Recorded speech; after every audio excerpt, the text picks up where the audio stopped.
ในคลิปนี้มีเสียงไม่สุภาพเยอะขออภัยด้วยนะครับ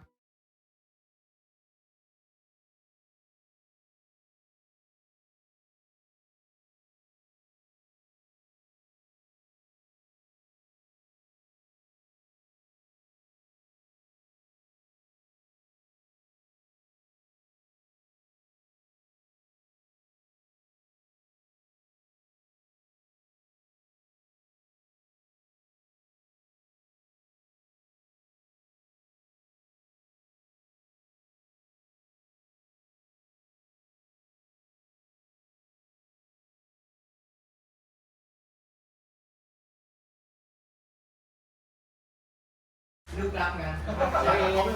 เราไม่น่ากลัวทีนี้ที่กระดาษนั่นไอ้กูว่าแล้วเข้าเลยกี่ใบ4 ใบนะพี่ก่อน32,000ที่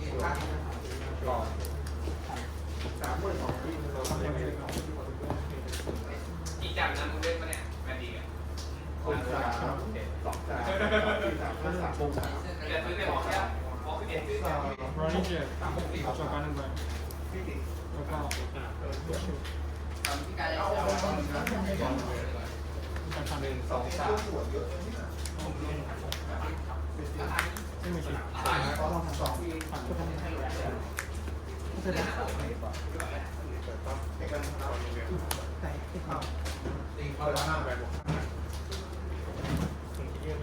โอเคเล่นน้ำหมดเลย4ไม่หมดไปเลย 2 ใบ ตอนมา4 9ไง 2 ใบ3 ใบ ถ้า4คิดจะได้ เขาลงแมนดีเอ๊ะแบบนี้แบบนี้ แล้วได้ที่ต่อ14 วันจ่าย เข้าผ่าน จวดว่ะ ไม่ได้ใช้จ่ายก่อนเลยรู้กันไปแล้วก็รู้แล้วยังลืมเทคนิคใช้แล้วนี่ก่อนน่าจะมีแบบ เข้าไปโดนเล่นครับ ถ้าเกิดอย่าตาก่อนนั่นคือทางหน้าคนเก่าเองแล้วก็ลองใช้เท่าไหร่ก็ได้ 18เนาะ ก็4 5 7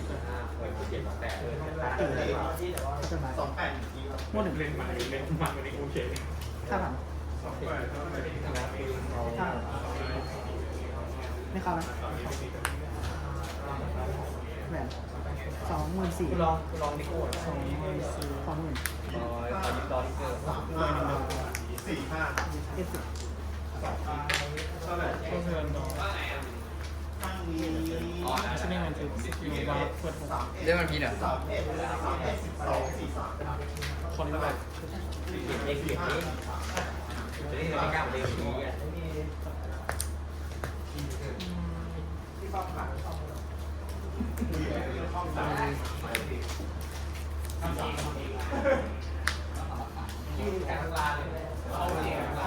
ตัวแค่ชิปไป ตี เลย แล้วแบบนะตีแล้วแบบ4 3 4เจ๊พอดีเหรอ หมื่น วันดี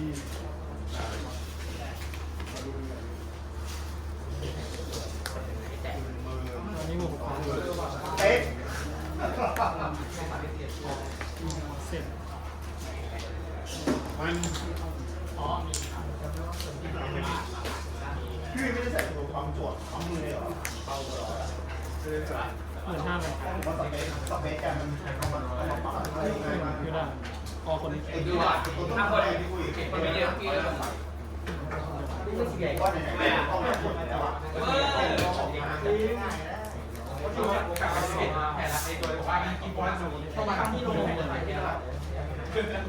ี่3ได้จวด29,000ไม่มีอะไร เห็นก็มารู้ คนที่จะบวก 2,000 ตาม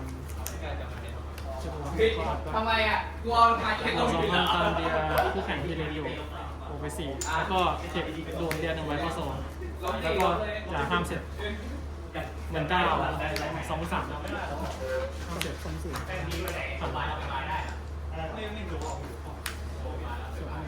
มีเจเตอร์ 60จุดหนึ่ง อ๋อแมนดี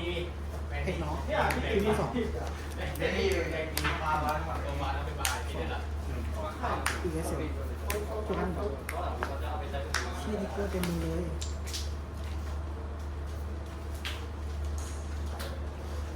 ที่มันเป็นสมูเลยพี่นั่นน่ะ เย็ดนี่แบบกูต้องนั่งจับเนี่ยก็ดิเที่ยเลย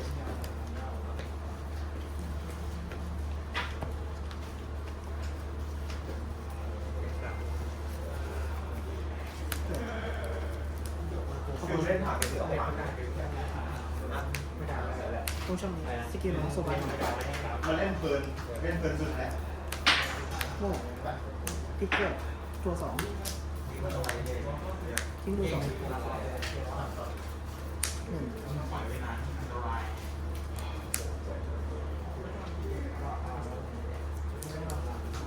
อุ้ยต้องมาทำไม่ได้งานบอกว่ามาถึงตัวตามไอ้พวกร้านอาหารเป็นถ้าจะมีมังกรตัวนึงได้ครับไม่ติดยังก่อน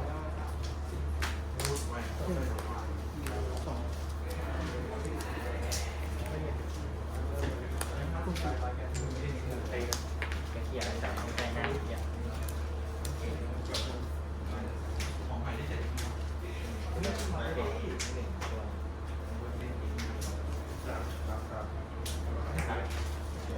ได้คนเล่นเที่ยว เพื่อความใหม่ สี่อันนี้เห็นโม่หัวห้าพัน 12เป็นกับ ไม่ได้ อันไหน คนใด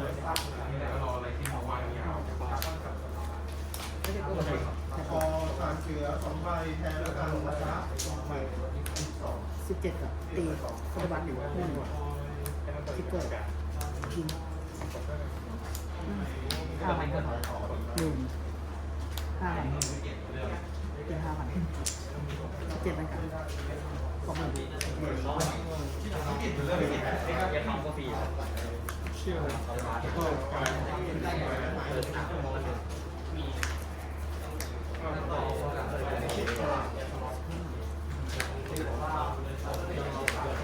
อันนี้ก็มาคู่มันที่ส่วน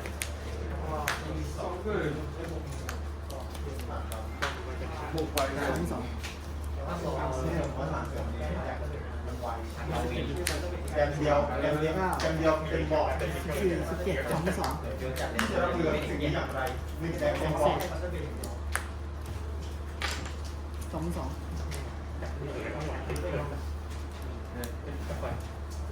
คนนี้327ใช่ไหม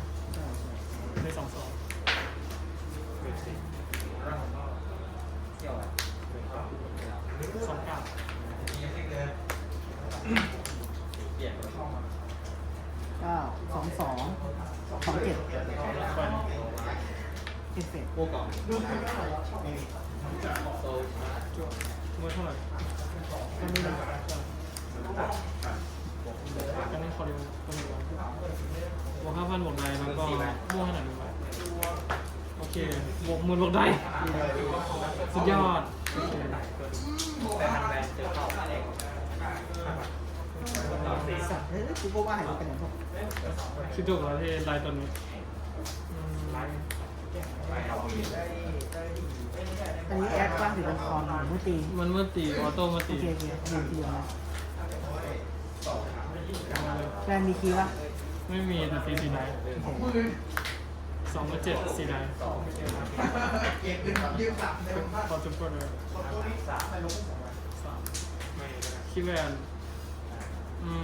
พลังคนนี้ 2 1เลยดี 2 2คอนธนบุญ เที่ยว โอเคปีละ18อันนี้25ที่เดียวกันที่ โอเคไม่รู้ข้ามเลย อันนี้ตี กี่ใบนะ ข้อหนึ่งโซน5 ตีเท่าไหร่ วันทางเล่นหนึ่ง แล้วม่วงหนึ่งใบ ไม่ได้จดแล้วตามเล่น ขีด คืน 2 นี้ 2 2ขีด คอน5 บาทคิดก่อน จดการเอาเล่นหนึ่งคืนนี้ 28 เออ อันนี้จะเป็นเท่าไหร่วะ ตามมาให้ดู อันนี้25 สูตร53พอแล้ว19อันนี้บวกมันจะบวก 2,000 ตามเดือนที่แล้ว 2 4 6,000ใช่ไหม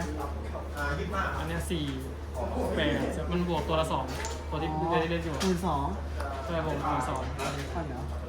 เป็น22,000 2 9 4 3,000 1 ใช่3,150 เฮ้ยคูณ5 ไปส่งคนต้นไม้ เที่ยมันเลยสัตว์ จะรอดไหมเนาะไม่ได้ปอกของเราไปแล้ว อ๋อ ข้างไรเสร็จ กูก็ไม่รู้ก็คือคิดไปดูการติดต่อ3ใบ ถูก อ่ะ ต้องทุกห้อง ประมาณ มาพุ่งแปลกๆเลยครับทีใดกองไม่ดีพอตัว3อีก คือตัวละ5อันนี้ ผ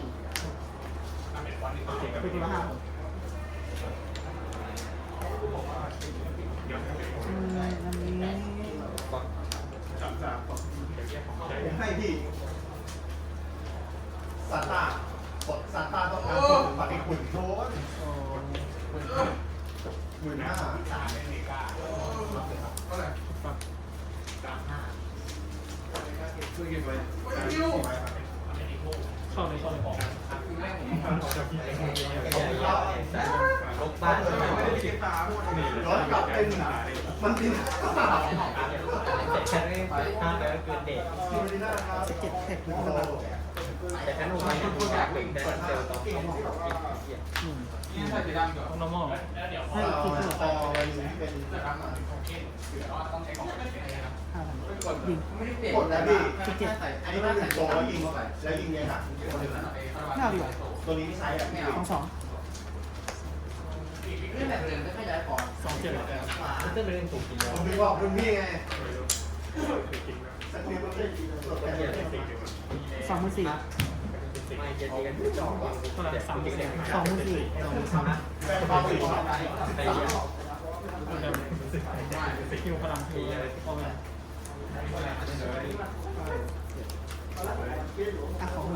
ของมึง2 7 ก็ไ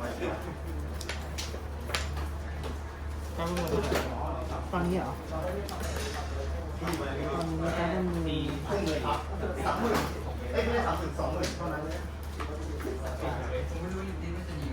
25,000ครับผ่านครับ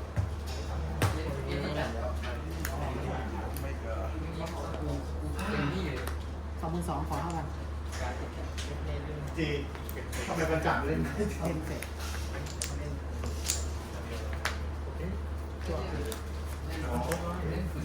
กันเป็นคนวงให้มันหมดได้แล้วก็ม้วนอ่ะ ไม่น่าใส่เป็น วงมันหมดได้ยังไงล่ะนี่ขอเกียรติศูนย์หน่อย คือจะถอดกอริล่าแล้ว ม้วนอ่ะเช็คแอค ห้าม นี่ก่อนละ การได้ปกติเนาะ กันห้าม3ไม่ได้ ชิรายูไม่ชอบ ชิบหายแล้วไอ้กูอยู่คอนโทรมาตั้งนาน2 3ใต้ เยอะตัวนั้น คอนโทรมาตั้งนานปล่อยเดียวแตกเลย กด6 5 3เดี๋ยวตัวนั้น ไอ้คนอยู่สบายยี่ปล่อยปุ๊บแตกปั๊บ ของมันไม่มีตัวเคเลียคุณนี่หว่า ปล่อยชิวเกิน ห้ามเสร็จ ไปเย็บ อยู่ดีๆก็อยากตายซะงั้นเห็นได้ไงพี่ หมื่น 20,000 ถึงเวลาไปสังคมแล้วพี่ถึงเวลาไปสังคมแล้วพี่ 274 บาท ว่าตัวกอง เคียวข้าง เรียวชิปไปสังคม เคียวข้างนี่ดีกว่า 6,000ด้วยปะ คิดหรือเปล่า ใช่ผมมาเลย เยี่ยโหเยี่ยคอยอย่างนี้เลยสัตว์ โทษ ไม่รอ คิดหน่อย คิดตอนนี้ เชี่ย เอาอีกหมื่น มือเลขใบหนึ่ง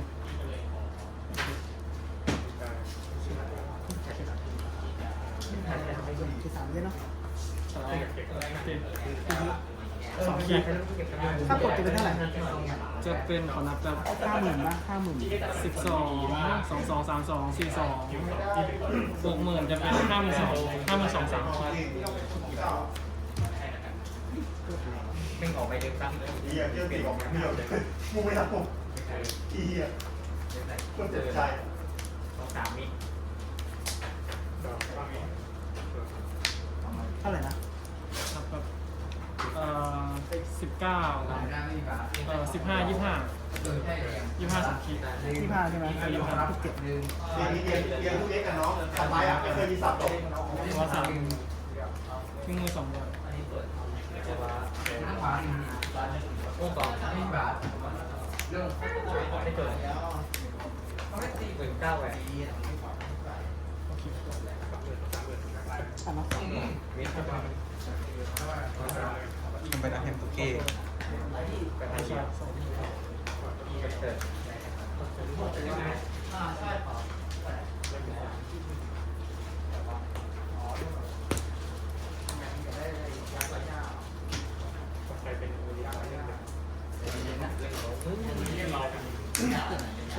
ล้วไม่ใช้เป็นดีเดียววะผีผ่าน เบสเอาวางเก้าอี้ตรงนั้นก็ได้ 5,000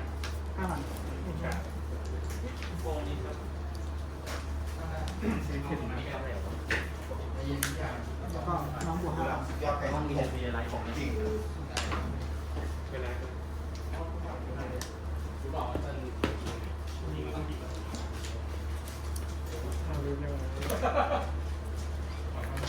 จะหยุดยังไงก่อน ก็อยู่ยังไง 25,000 ลงมือแค่6ใบเลยวันนั้น เอากายสู่ความสามารถไปก่อนไม่โชว์ท็อปไม่โชว์โยน ก็มันมีไปได้ขอนับก่อน เจอกู นับป่ะนับทิกเกอร์ไหม นับก็ได้นับก็ได้ 1 2 3 4 5 6 7 8 9 10 11 2 3 4 5 ที่มันเปิดนั่งขำอยู่เนี่ย บ้าเหตุก็ไม่ได้ทำที่แย่แต่ใจที่แม่งใส่ทุกตัวที่แม่งโผล่มาหมดเลยอ่ะ 1 มึงลืมอะไรหรือเปล่า เล่นในสังคมจะได้1 ก็มึงยอมมึงลืมอะไร ไปเลยดูเล่นในสังคมแต่ ตัว ได้ เหี้ยเลยจ้ะ 17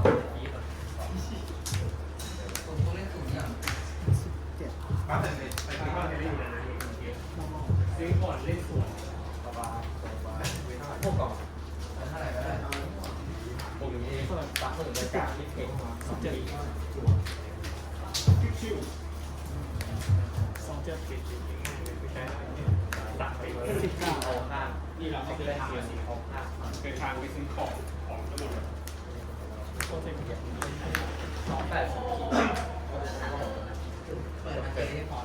นี่คือยังไม่จบใช่ไหม ยังไม่จบยังไม่จบจริงๆใช่ไหม มึงจบแล้ว ไม่ก้อน